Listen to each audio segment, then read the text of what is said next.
Good morning students, कैसे हैं आप सब। I hope you are safe and healthy at your homes. मेरा नाम है Brahmanand Singh and I welcome you all in the next lecture of gravitation. Previous lecture में basically जो हमने बात किया था that was about the Newton's law of gravitation या फिर यूनिवर्सल लॉ ऑफ ग्रेविटेशन का हमने डिस्कशन किया था। आज जो हम लोग को डिस्कशन करना है that is of acceleration due to gravity.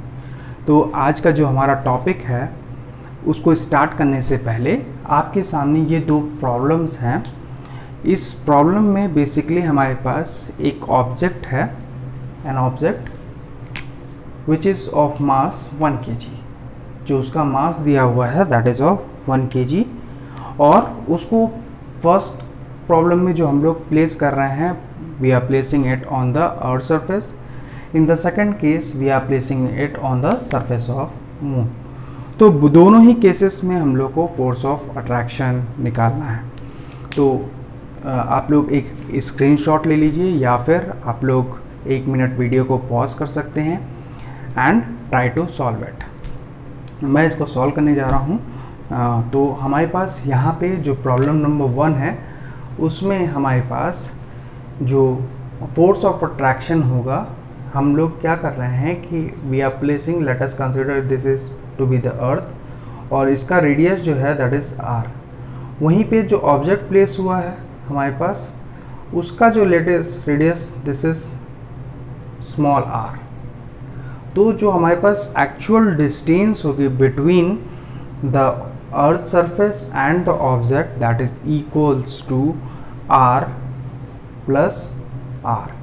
But हम लोग को क्या बोला है, neglecting the radius of object, यानी कि इस रेडियस, स्मॉल रेडियस को हमको कंसिडर नहीं करना है। या फिर मैं ऐसा बोल सकता हूँ कि जो हमारे पास रेडियस ऑफ अर्थ है that is much greater than the radius of the object. जो हमारे पास रेडियस ऑफ ऑब्जेक्ट होगा उससे बहुत ही ज़्यादा है, जिसकी वजह से हम इसको नेग्लेक्ट कर देते हैं। That is a very negligible change in the distance between the object and the earth। तो हम कंसिडर करते हैं कि जो इसकी डिस्टेंस है that is approximately equals to r। तो हम इसको बेसिकली नेग्लेक्ट कर रहे हैं। तो आपको भी यही करना है, you have to neglect the radius of the object, और उसके बाद जो आपके पास ये मास दिया हुआ है और रेडियस ऑफ अर्थ दिया हुआ है उसकी वैल्यू रखते हुए आपको जो फोर्स ऑफ अट्रैक्शन है वो कैलकुलेट करना है। तो आइए हम लोग इसको कैलकुलेट करने की कोशिश करते हैं। हमारे पास जो फोर्स ऑफ अट्रैक्शन होगा that is given by the universal law of gravitation, F is equals to G M upon capital R square, जहाँ पे r क्या है that is radius of earth. First problem की हम लोग बात कर रहे हैं। Capital M is equals to mass of earth and mass of object. Mass of earth हमको ऑलरेडी गिवन है, रेडियस ऑफ अर्थ हम लोग को ऑलरेडी गिवन है। We know the gravitational constant that is 6.67 into 10 to the power of -11 into mass of earth. Mass of earth is 6 into 10 to the power of 24, और mass of object is given to be 1 kgs। तो यहाँ पे into 1 divided by the radius of earth that is 6.37 into 10 to the power of 6 whole square. तो आप जब इसकी numerical value निकालेंगे that is going to be equals to 9.8 newtons. तो ये हमारे पास फोर्स आ जाएगा। अब जो हम लोग को नेक्स्ट प्रॉब्लम देखना है, सेकंड प्रॉब्लम में हमारे पास क्या होगा दैट इज हमारे पास जो फोर्स ऑन अर्थ है this is force on moon calculate करने की कोशिश करते हैं।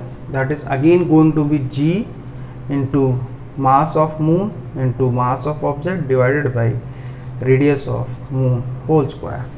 तो यहाँ पे हमको मास ऑफ मून दे रखा है, रेडियस ऑफ मून दे रखा है, mass of object is already given 1 kgs। So you can calculate this value and this value is going to be equals to 1.6 Newton. ये आप न्यूमेरिकल वैल्यू पुटअप करके ये solve कर सकते हैं। मैंने इस वैल्यू को डायरेक्टली लिख दिया है, तो you have to put up the values and solve it. तो आप इसका एक स्क्रीनशॉट ले लीजिए। Next we will move further.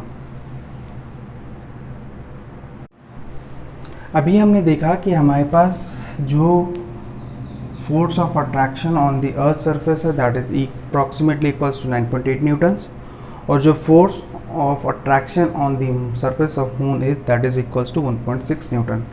अब हम जानते हैं by first law of Newton, first law of Newton, that force is equals to mass into acceleration.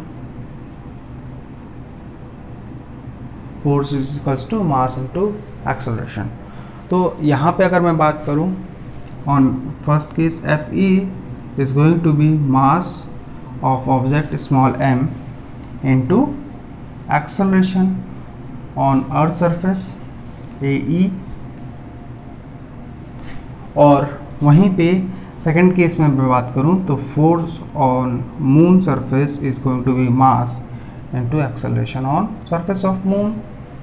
तो अभी अगर मैं बात करूं, this is 1 kgs, this is we know this is going to be 9.8 newton, this is 1 kg। तो मैं acceleration on earth surface निकाल सकता हूं। This is acceleration on earth surface represented by AE and that is equals to 9.8 meter per second square।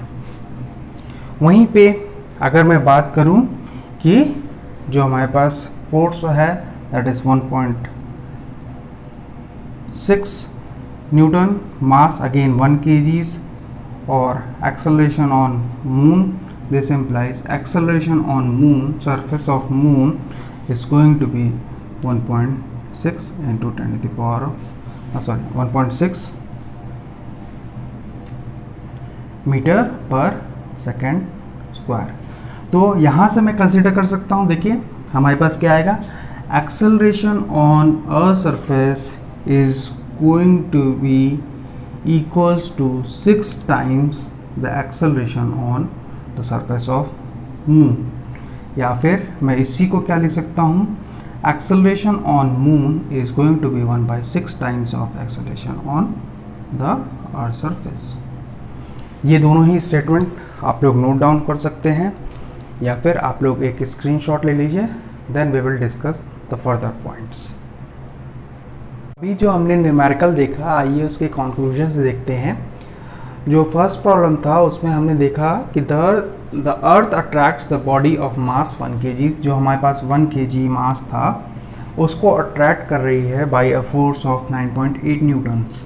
जो हमारे पास जो force of attraction है that is equals to 9.8 newtons, और एक्सेलरेशन जो हमने कैलकुलेट किया by the Newton's first law that is equals to 9.8 metre per second square. वहीं पे जब अगर मैं मून सरफेस पे बात कर रहा हूँ, the moon attracts the same mass of 1 kg by a force of 1.6 Newton, and the acceleration on the moon surface of moon is equals to 1.6 meter per second square by the Newton's first law। तो इस तरह से हम देख सकते हैं कि हमारे पास कोई भी हेवनली बॉडी है, अगर मैं उसकी सरफेस पे किसी पर्टिकुलर ऑब्जेक्ट को रख रहा हूँ, then it is going to attract that particular body। अब यहाँ पे हो क्या रहा है कि हमारे पास चाहे मून हो चाहे अर्थ हो, तो अगर मैं ले रहा हूँ कोई भी heavenly bodies, this is let us consider this is as earth जिसका मास कैपिटल M था, वहीं पे मेरे पास ये ऑब्जेक्ट इस अर्थ सरफेस पे रखा हुआ था। तो यहाँ पे हो क्या रहा है कि ये जो ऑब्जेक्ट है that is getting attracted towards the earth surface by the force of 9.8 Newton's. अभी लेकिन देखिए हमारे पास जो अर्थ सरफेस है इसके ऊपर जब ऑब्जेक्ट रखा हुआ है that is restricted by the earth surface, तो ये हमारे पास towards the centre of the earth नहीं मूव कर पा रहा है। वहीं पे अगर मैंने इसको एक सर्टेन हाइट पे रख दिया होता, ये ऑब्जेक्ट मैंने उठाया और इसको एक सर्टेन हाइट पे रख दिया, तो होगा क्या कि then again there is a force of attraction और इनके बीच में वैक्यूम होगा या एयर होगा, there is no restriction between them, so this body is of mass small m is going to get attracted towards the earth surface. कब तक attract होगी? जब तक वो अर्थ सरफेस पे मूव ना कर जाए, until and unless it approaches and reaches to the earth surface, तब तक इसके पास कोई रिस्ट्रिक्शन नहीं है, it will move, try to move towards the earth surface।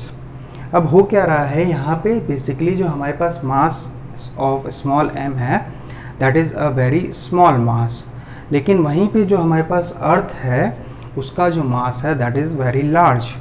तो जैसा कि हम देख सकते हैं the same amount of force is going to be acting on this mass and the earth. जो फोर्स ऑफ अट्रैक्शन जो अर्थ लगाएगी on this mass that is also equals to 9.8 newtons, और जो हमारा मास m है वो भी 9.8 न्यूटन्स का ही force of attraction on the earth लगा रहा है। लेकिन अभी देखिए, जैसे अगर आपको 100 kgs का मास मूव करना हो और 5 kgs का मास मूव करना हो, then you can move 5 kgs mass easily. तो यहाँ पे हमारे पास जो मास m है वो स्मॉलर है और that is why it is getting attracted towards the earth surface. Earth हमारी क्यों नहीं मूव कर रही है? Because it is having a huge mass, और जो 9.8 न्यूटन्स का फोर्स लग रहा है that is not a very large quantity to move that huge mass of the earth. लेकिन यही 9.8 न्यूटन का जो फोर्स लग रहा है on this mass of object 1 kg, जो हमारे पास अभी मास था 1 kg का था, उसके ऊपर जब मास लग रहा है then it is enough to move this body towards the earth surface. इसलिए हमारे पास जो बॉडी है वो अर्थ सरफेस की तरफ मूव कर जा रही है। अब यहीं से हमारे पास जो हमारा नया कॉन्सेप्ट आया है that is acceleration due to gravity. जो हमारे पास फोर्स ऑफ अट्रैक्शन प्रोड्यूस हो रहा है, जिसकी वजह से मेरे पास जो ऑब्जेक्ट में चेंज इन वेलोसिटी आ रहा है या एक्सेलरेशन प्रोड्यूस हो रहा है, जब मैं इस ऑब्जेक्ट को रिलीज़ कर दे रहा हूँ ऑन द अर्थ सरफेस, उसी को हम लोग बोल रहे हैं, उसी का बेसिक टर्म जो हम लोग बोल रहे हैं that is called as gravity. अभी हमने देखा कि acceleration on earth surface that is equals to 9.8 metre per second square. वहीं पे जो हमारे पास on moon surface that is 1.6 metre per second square. इसको बेसिकली हम किसी भी हेवनली बॉडी की बात करें तो उसका अपना अपना एक्सेलरेशन होगा। इसी एक्सेलरेशन को हमने एक जनरल टर्म दे दिया है that is acceleration due to gravity. अभी जो हम लोग बात करेंगे इसको हमने बोल दिया है gravity. When we are talking of earth तो हम लोग उसको बोलेंगे ग्रेविटी ऑफ अर्थ या ग्रेविटेशनल पुल ऑफ अर्थ। वहीं पे अगर मैं मून की बात करूं तो हम उसको बोलेंगे gravitational pull of the moon, और उसकी वजह से ऑब्जेक्ट में एक एक्सेलरेशन प्रोड्यूस हो रहा है जो कि रिप्रेजेंट हो रहा है acceleration 9.8 metre per second square on the earth surface, और वहीं पे acceleration of 1.6 metre per second square on the surface of moon. तो जो हमारा नेक्स्ट टॉपिक है, जो आज का टॉपिक हमने डिस्कस करने वाले थे एक्सेलरेशन ड्यू टू ग्रेविटी, उसका डिस्कशन करते हैं हम लोग। तो हमने देख लिया कि कोई भी हेवनली बॉडी है वो किसी भी पर्टिकुलर बॉडी को अगर उसकी अर्थ सरफेस पे रखा है तो अट्रैक्ट कर रहा है। तो आइए डिस्कस करते हैं फिर हम लोग एक्सेलरेशन ड्यू टू ग्रेविटी। तो अभी अगर मेरे पास कोई ऑब्जेक्ट रखा है ऑन द अर्थ सरफेस, जैसा कि मैं देखा कि ऑन द अर्थ सरफेस जब मैंने बात की दिस इज़ अर्थ, और इसके सरफेस पे मैंने ऑब्जेक्ट ऑफ मास m रखा हुआ है, तो इसके ऊपर जो एक्सेलरेशन लग रहा है दैट वाज AE। अब मैं इसी AE को रिप्रेजेंट कर रहा हूँ by the help of G, small g। तो AE जो है मैं उसको रिप्रेजेंट कर रहा हूँ by the help of G, और इसी को हम लोग बोल रहे हैं ग्रेविटी। तो इसके ऊपर force of attraction, Newton's first law की वजह से हम लोग जो जानते हैं कि जो फोर्स ऑफ अट्रैक्शन लिखेगा that is F is equals to m into G।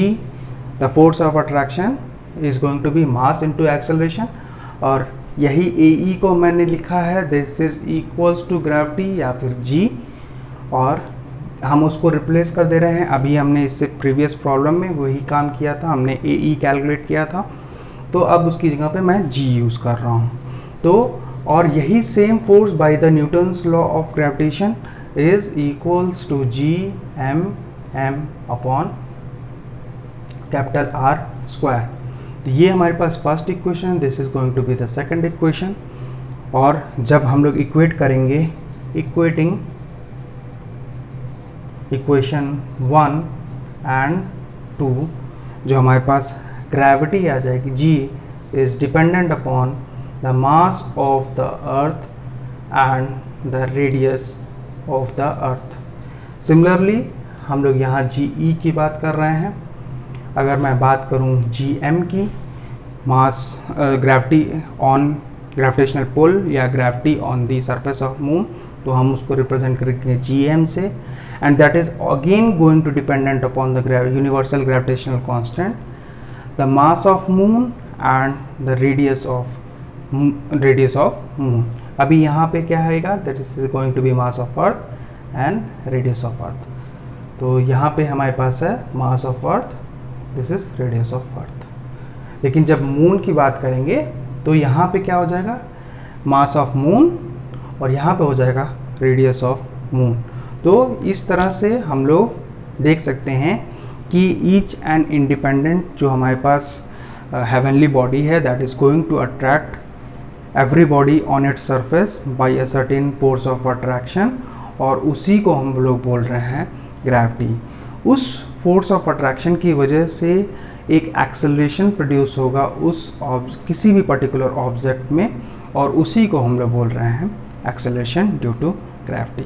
जो हमारे पास जनरल एक्सप्रेशन आएगा, अब यहाँ से हम लोग देख सकते हैं कि हमारे पास जो जनरल एक्सप्रेशन आ रहा है ग्रेविटी का, that is equals to G is equals to capital G m upon R square, जहाँ पे हमारे पास कैपिटल M है that is the mass of the object जिसकी बात हम लोग कर रहे हैं, जैसे कि मास ऑफ अर्थ हो सकता है, मास ऑफ मून हो सकता है, या किसी भी पर्टिकुलर हेवनली बॉडी की बात कर सकते हैं, मास ऑफ सन हो सकता है। वहीं पे this is mass of object, mass of heavenly body,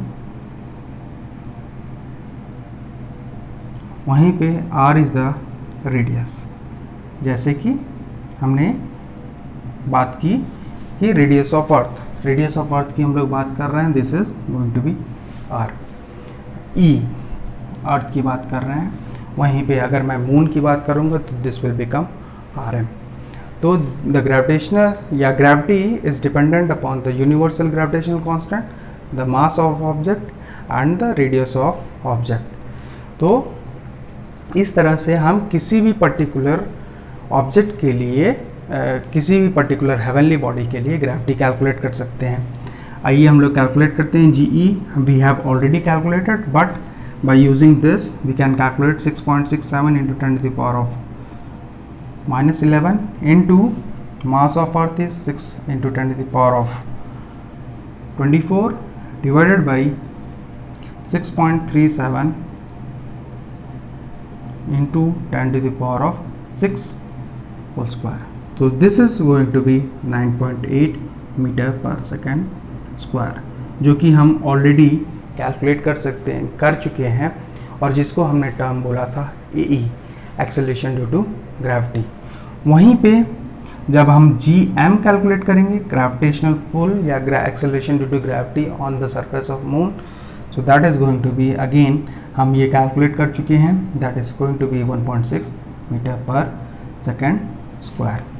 तो देख सकते हैं हमारे पास हम ऑलरेडी डिस्कस कर चुके हैं कि जो हमारे पास ग्रेविटेशनल पुल ऑफ मून या gravity of moon is going to be 1/6 of gravity of earth. ये ऑलरेडी डिस्कशन हम लोग कर चुके हैं, तो you can take a screenshot of it, then we will move to the definition of gravity. तो आइए अभी हम लोग देखते हैं definition of gravity. The rate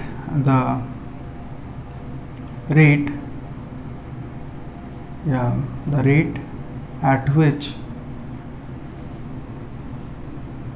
the velocity of a freely falling body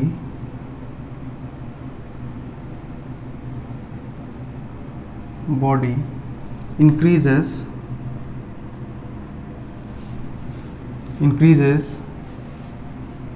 is called as the gravity, और मैं क्या लिख सकता हूँ, the acceleration produced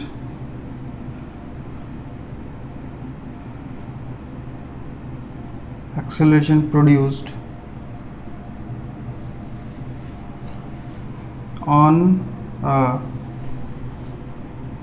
freely falling body is called the gravity। जो भी हमारे पास एक्सेलरेशन प्रोड्यूस हो रहा है on a freely falling body, किसकी वजह से? Due to force of attraction of earth. जो भी हमारे पास force of attraction of the earth की वजह से एक्सेलरेशन प्रोड्यूस हो रहा है या फिर इंक्रीज हो रही है वेलोसिटी, उसी को हम लोग बोल रहे हैं ग्रेविटी। तो you can note down this definition. उसके बाद हम लोग देखेंगे बेसिकली इसको, हम लोग एक बार इस स्टेटमेंट का एनालिसिस और करते हैं। ये हमारे पास अभी देखिए कंडीशन जो हमने ली थी, we are taking the condition that the object is placed on the surface of the earth. अभी हम क्या कर रहे हैं कि मैंने एक अर्थ सरफेस ले ली, दिस इज अर्थ, और मैंने एक हाइट, सर्टेन हाइट h1 पे होल्ड कर रखा है इस ऑब्जेक्ट को, that is of mass m। यहाँ पे मैंने इसको होल्ड कर रखा है, तो then there will be certain force of attraction, जिसको मैं रिप्रेजेंट कर रहा हूँ F1, and that is equals to G capital M small m divided by R square, जहाँ पे R is going to be radius of earth plus h1, but I am assuming that h1 is less than the radius of the earth, तो मैं उसको neglect कर दे रहा हूँ। This is basically radius of earth, या मैं बोलूँ यहाँ पे, या इसको लिखते हैं अभी बेसिकली हम लोग R प्लस h1। अभी देखते हैं इसको ऐसे। वहीं पे हमारे पास लेट अस अज्यूम हमने इसको रिलीज कर दिया, when we are going to release it, it is going to get attracted towards the earth surface, और ये जो रीच कर रहा है एट हाइट h2, तो यहाँ से मैं क्या ले सकता हूँ, f at 2, this is the position at 2, that is going to be G capital M small m divided by R plus h2। अब मैं देख सकता हूँ कि h2 is less than h1, h2 is less than h1। तो यहाँ पे देखिए, यहाँ पे ऐड हो रहा है h1, यहाँ पे h2 ऐड हो रहा है, तो ऑब्वियस सी बात है कि r plus H one is going to be greater than r plus H one is going to be greater than r is going to be greater than r plus H two. तो यहाँ से मैं क्या ले सकता हूँ, therefore F2 is going to be greater than F1। तो मेरे पास जो फोर्स ऑफ अट्रैक्शन है वो इंक्रीज कर रहा है। जैसे ही मेरा ऑब्जेक्ट यहाँ से रिलीज हुआ, it is trying to move towards the earth surface, और हो क्या रहा है, जो फोर्स ऑफ अट्रैक्शन धीरे धीरे इंक्रीज हो रहा है when it is approaching towards the earth surface. और मैक्सिमम कब होगा, that is going to be maximum when it reaches the earth surface. क्यों? क्योंकि अर्थ सरफेस के नीचे वो नहीं जा सकता, it has a restriction, it can not move below the earth surface. तो जो हमारे पास मैक्सिमम फोर्स ऑफ अट्रैक्शन आएगा, that is going to be at the earth surface.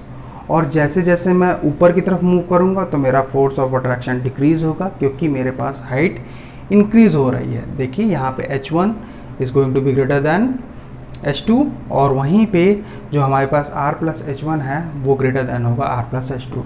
और ये डिवीजन में है, डिवीजन में होने की वजह से जितनी बड़ी क्वांटिटी होगी उतनी ही फोर्स जो है वो कम होगा, रिड्यूस होगा।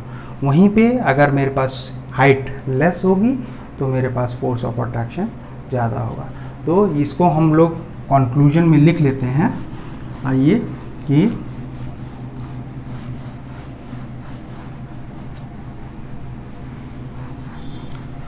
पहला कंक्लूजन क्या है कि the force of attraction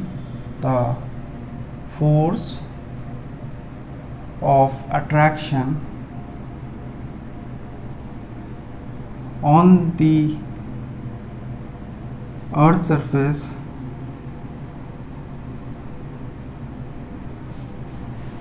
decreases as the height of the object increases। जैसे जैसे मेरा ऑब्जेक्ट का हाइट इंक्रीज करेगा तो obviously the force of attraction is going to decrease. और जब फोर्स ऑफ अट्रैक्शन डिक्रीज करेगा, that means the acceleration due to gravity is also going to decrease. तो मैं जानता हूँ force is equals to mass into acceleration. अगर मेरे पास फोर्स डिक्रीज कर रहा है, this is a constant quantity, तो force is dependent upon mass into acceleration. अब हमारे पास मास तो मैं चेंज नहीं कर सकता हूँ ऑब्जेक्ट का, we can not change the mass of the object, we can only change the acceleration. तो यहाँ पे अगर मेरे पास फोर्स ऑफ अट्रैक्शन जो है वो डिक्रीज कर रहा है, that means acceleration due to gravity is मैं बोलूँ decreases as the height increases on the earth surface। जब मेरे पास हाइट इंक्रीज कर रही है तो एक्सेलरेशन ड्यू टू ग्रेविटी, जिसको हम लोग रिप्रेजेंट कर रहे हैं mg से, वो डिक्रीज होगी विथ द हाइट। हाइट जैसे जैसे इंक्रीज करेगी, मेरे पास जो एक्सेलरेशन ड्यू टू ग्रेविटी है that is also going to decrease. तो ये रहे हमारे पास दोनों कंक्लूजन्स जो हमने इससे रिलेटेड देखे थे। और हमने जो आज डिस्कशन कर लिया कि हमारे पास जो ग्रेविटी आया था, acceleration due to gravity is dependent upon, या इसको हम लोग नेक्स्ट स्टेटमेंट में ले लेते हैं। आप लोग इन दोनों स्टेटमेंट को नोट कर लीजिए। Let us consider the third statement. हमारे पास क्या आएगा कि acceleration due to gravity, the third point, acceleration due to gravity G is equals to G capital M E upon R E whole square, and it is maximum at the earth surface. जो हमारे पास अर्थ surface है उसके ऊपर जो हमारे पास gravitation पुल लग रहा है that is maximum, and G is equals to 9.8 metre per second square. तो ये एक्सेलरेशन ड्यू टू ग्रेविटी हमने कैलकुलेट कर ली। तो gravity acceleration due to gravity जो है, जो ग्रेविटेशन पुल लग रहा है that is the force of attraction on that particular object when it is placed at the earth surface या फिर placed above certain height on the earth surface। जो भी हमारे पास ऑब्जेक्ट होगा उसके ऊपर certain force of attraction लग रहा है जिसकी वजह से उसके ऊपर acceleration लग रहा है, और उस acceleration को हम लोग कैलकुलेट कर सकते हैं by the help of this formula। तो ये था हमारा आज का topic, that is acceleration due to gravity. In the next topic we are going to deal with the motion equation of motions जो कि हमारे पास चेंज हो जाएंगी by this equation। जो हमारे पास acceleration due to gravity आ चुका है that is G। अब हम लोग जो हमारे पास freely falling body है, जैसा कि हमने यहाँ पे देखा, इसको होल्ड कर रखा था हमने, इसको रिलीज़ किया तो it tries to move towards the surface। तो जो हमारे पास फ्रीली फॉलिंग बॉडीज़ हैं उनके लिए जो हमारे पास इक्वेशन ऑफ मोशंस हैं उसको हम लोग डील करने की कोशिश करेंगे कि what will be the equation of motions for the freely falling body. तो we will meet up in the next lecture. Till then keep learning and be healthy. Thank you.